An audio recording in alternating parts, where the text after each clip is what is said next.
Hey, how's everybody doing tonight? I am thrilled to be bringing you another video.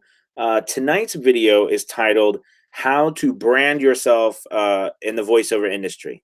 All right, how to turn yourself into a brand. Um, and I want to do this video. I just got done with a coaching session, and we were talking about branding and the importance of it. Should it matter? Does it matter? Do you really need to brand yourself? And how much effect does a brand have on your business? And I wanted to talk a little bit about that tonight because I think what I'm going to tell you hopefully share some insight into my thought process about branding for voiceover artists and why I think it is very important, but may not be the type of branding you think of.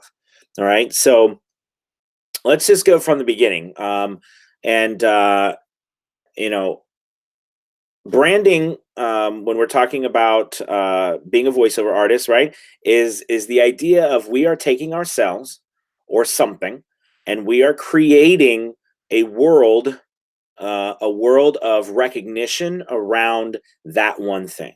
Okay.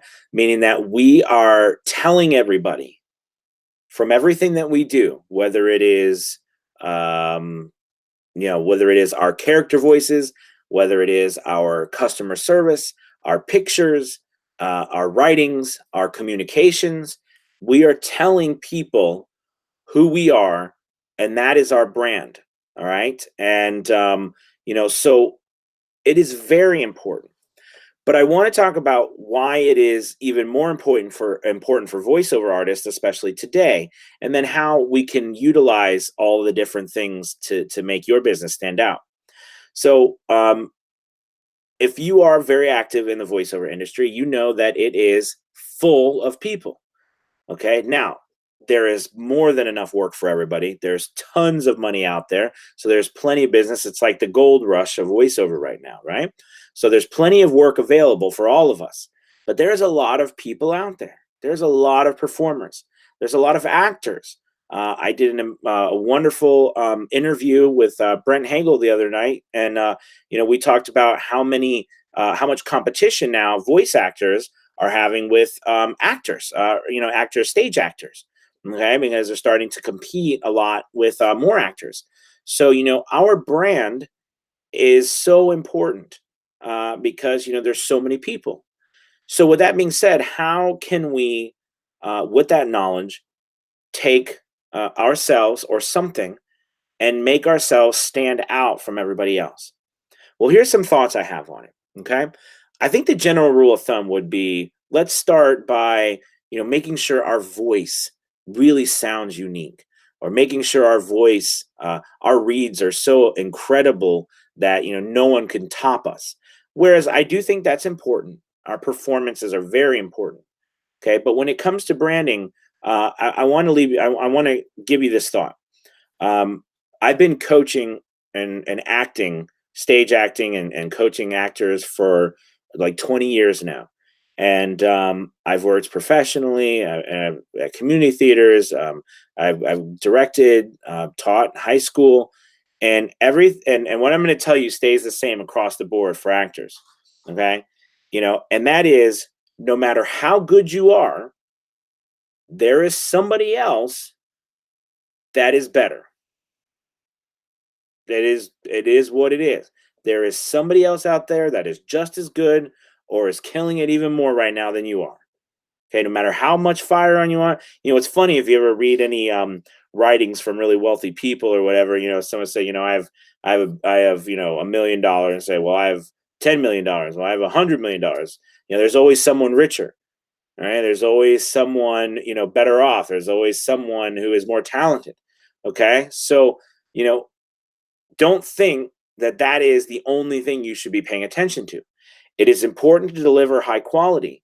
But if I'm promoting myself as a, young millennial voice, well, I guarantee you there's loads and tons of other people presenting themselves that way. So if it's not just our performance that we need to brand, okay, when it comes to us, what are some other things we can brand? All right. Well, I have found that there are many things that lie outside of our performance and inside of the realm of business, because we're in a business. We're here to make money. And, the better we can run our business, the more successful we are going to be as voiceover artists. So, with that being said, start thinking of things in business. Um, I don't know. Maybe all my watchers, they're from all over. I know, but there is a slew of fast food restaurants around me, and I like to use two. All right, maybe I'll use McDonald's and Chick-fil-A. All right, I know everybody who knows McDonald's. Depending on where you are geographically, pretty much everybody probably knows Chick-fil-A by now too. All right. I have no affiliation with either one of these places. I just enjoy their food. Okay, so I want to give some feedback on what I experience when I go through to eat at these places. Okay, and if any of you have eaten at both of these places, you know what I'm going to talk about. Okay, the customer service at McDonald's is not the same. That it's the same type of customer service you get at Chick-fil-A.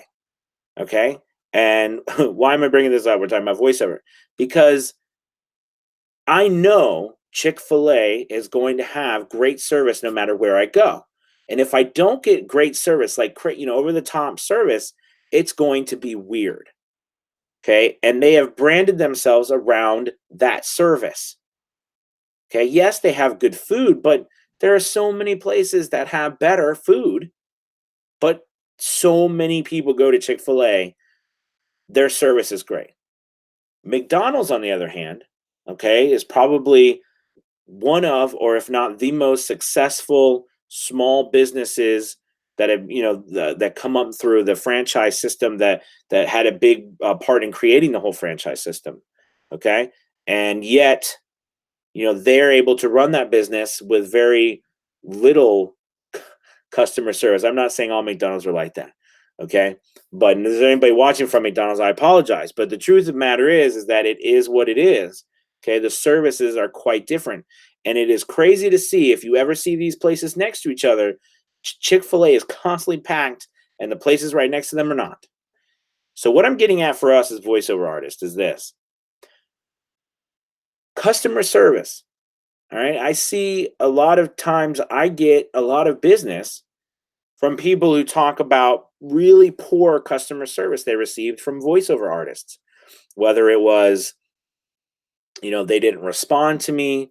I tell you what, if we're talking about branding here, instead of thinking about how much you're going to brand your voice, okay, we start thinking about how much you are going to brand your customer service, how much you are going to brand your relationships with customers, with people, how much you're going to care about them.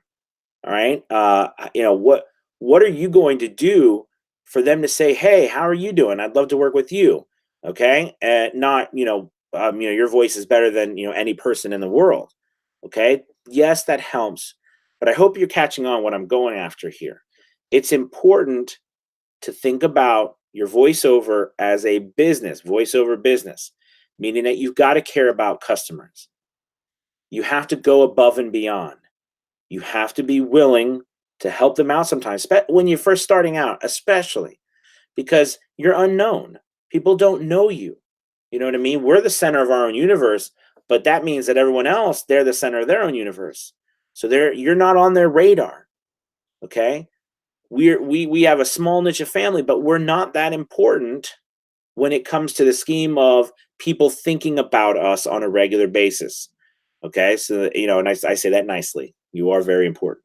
But you understand what I'm saying? To the world that doesn't know us, they don't know us. Okay? So in order for them to know us, we have to separate ourselves.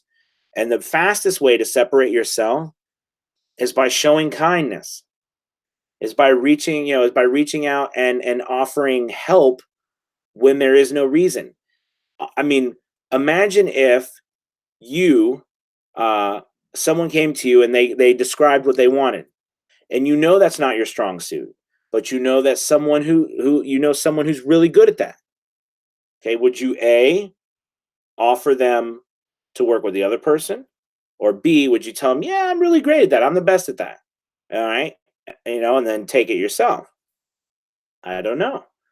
All right. It depends on you. But if you really did care about that client, all right, it might be more advantageous for you to promote them getting the best work, because then you're going to be known. Then you start, okay, so you start doing that. There's tons of stories about this too. If you read history and retail stores and things that, where if you start becoming known as the person who is there to help a customer and is not there to make a buck off of them, you are going to start to get more customers coming to you to help them. And they're going to be willing to give you their money because they know that if they give you their money, you're going to be responsible for it. But you're only going to show them you're being responsible for it if you're actually being responsible with it. Okay? And you have to go out on a limb. And there's going to be people who, they're not going to ever come back to you. And there's going to be people who do. I've had this thing where I started doing some work with some whiteboard animation um, uh, artists, and I try to really put myself out there and say, listen, I know you guys work hard, you have deadlines just like me. I'm going to do my best to try to get your voiceovers to you as soon as possible. So I started doing this, and lo and behold, I started getting more and more business uh, from these artists, and then I started hearing, they started telling me, "Oh, you were recommended to me by so and so. You were recommended me by so and so." Some people might look at that as saying, "Oh, these people, they have unrealistic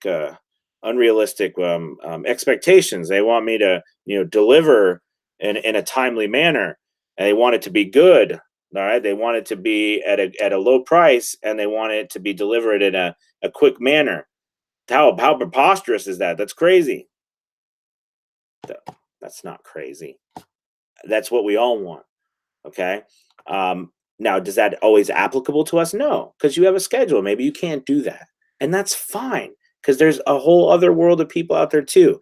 All I'm getting at is that I want you to start thinking of your brand as more than just how you sound, and how then more so about how you relate, how you treat other people. Okay. How is your customer service? What are you doing to help them? Are you reaching out for them and saying, hello, how are you? How did that voiceover go I did for you 3 months ago? Do you know what I mean? Hey, I'm offering a deal. You know what I mean? Do you need anything? Do you need me to look at something for you? I know last time we wrote some copy together. How's that going? Okay. Build a relationships. We're not in it for a one night stand. All right. We're in it for the long haul.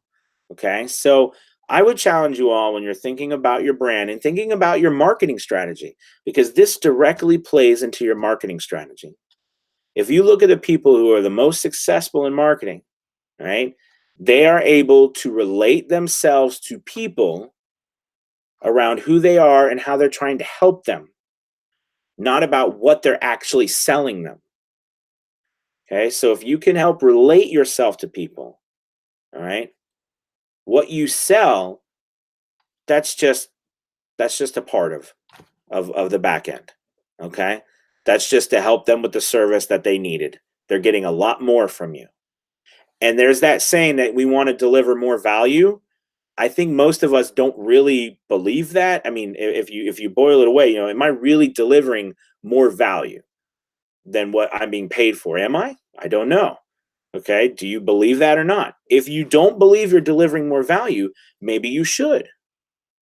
All right. I started doing this thing where I realized I was dealing with a lot of new authors. There's a lot of new authors coming into the industry for audiobooks, where they're writers, they're writing. Everybody's writing a book now.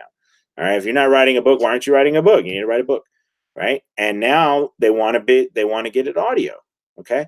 So I realized I was getting so many questions from people who just didn't know what they were doing. So I thought, it would be really nice for these people who are totally like new as authors. How could I help them with a process and make them feel more easy about making their decisions? So I created this whole entire uh, form and PDF and walkthrough and lessons for authors who come to me and who are interested and trying to learn how to get their work turned into audiobook. I would then give them that material, walk them through it, and then assure them that I would be there and help them. I've helped many authors publish their work on through ACX and other channels, just because I'm trying to help them. All right, and that's not I don't include that in my price. Okay, that's a part. I mean, it's all part of the price, I guess, but that's not why I'm doing it. I'm doing it to help them get their books on because I want them to be successful. Okay, and it's the world goes around because if they're successful, right? One, it's wonderful, right? I mean, we're fellow human beings, but two, it does come back around to you, right? If they're successful, the likelihood is they'll write another book. They write another book, the likelihood is they're going to come back to you because you were so awesome. Or the likelihood is that because you were so awesome, they got a friend who's a writer too. That friend needs an audiobook narrator. They come to you for that. Okay? That kind of thing happens all the time, but only if you are going above and beyond. And going above and beyond is a brand. Good customer service is a brand. Replying to somebody within an hour or 24 hours, all right, is a brand. Sending out a weekly or monthly newsletter about how, your thoughts on how to help, such and such industry get better. That's a brand. Okay. You can brand yourself in so many ways. Okay, putting up a video every other day about, your thoughts or your tips on such and such is a brand. Okay, so none of that has to do with your voice and how it sounds. Okay, it has to do with how are you helping the world? What are you contributing? Um, I thought that one of the coolest things was they asked, Bill Gates about being the richest man in the world, right? And he said, I'm the richest man in the world because I made the most people rich. And I think they talked about, or I've something about how many people became rich because of Bill Gates. Okay, so the more people you help, the more it helps you. Okay. All right. Well, that was a crazy rant. All right. Well, I hope you kind of got some ideas now from as a voiceover artist. What can we do outside of just working on our voice? All right. What can we do to brand ourselves? And I think branding yourself goes beyond your voice. Okay. Branding yourself becomes a part of who you are and what you want people to know you for. And what do you want people to see your picture and to see your name? And what do you want them to say about you? And if you can figure that out, that becomes your brand. If you want people to look at you and say, man, they are reliable, they're trustworthy. I know if I need something, okay, they're going to help me out no matter what kind of pinch or bind I'm in. Well, if that's the person you want to be, okay, then tailor everything that you do around that. Then be that for someone. You hear someone with a question, be the reliable person who answers it. You hear someone needs something, but they don't have anything, they don't have any money right now. Does it kill you to do a 30-second spot? I don't know. Maybe people will go crazy about giving stuff away for free. But I had my grandfather I was very fortunate. He's no longer with us, but he was a very successful entrepreneur. And he would just start a business. He was like from that generation, they just started business. It was like gold. It's like, what the heck does this guy do? Everything he touches turns to gold, right? But if I go back and I think about what he did, he built relationships by giving to people, helping them. And in return, they would come back and they would come back and they would come back and they would grow and it would grow. He cared more about giving to them first than he did about getting from them. Okay, we're in for the long haul. All right. I don't know how long I talked for, but it's probably time to go. Okay, you guys, I hope this video helps. Please leave a comment, like the video, please subscribe. We're going to keep doing more videos. I've had some requests recently to do some videos on Voice Bunny. I've done work on Voice Bunny, and some people are interested in Voice Bunny. And I know Voice Bunny has some things about setting up your account and how interesting it is to have to put down exactly how long it takes for multiple different word counts and different things like that. So maybe this weekend we'll do something on a tutorial on Voice Bunny or something. But anyways, I hope this helped. Okay, like I said, please leave a comment, message me if you need anything. Listen to my podcast. It's a VO's journey, and thank you all so much for watching. All right, y'all have a wonderful night. See you later.